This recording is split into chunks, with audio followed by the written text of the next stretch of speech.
If you've been wondering why meditation apps haven't been working for you, this is the reason why. Most meditation apps focus on breathwork, guided meditations, and mindfulness. This is all great.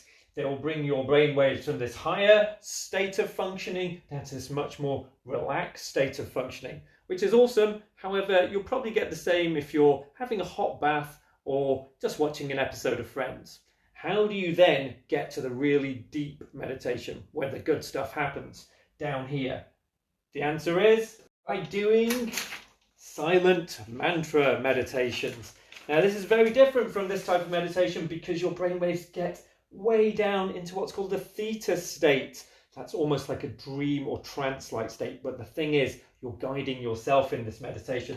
So the thing not to be doing is keep your eyes open, or doing this meditation while you're moving, or having a device on. What you do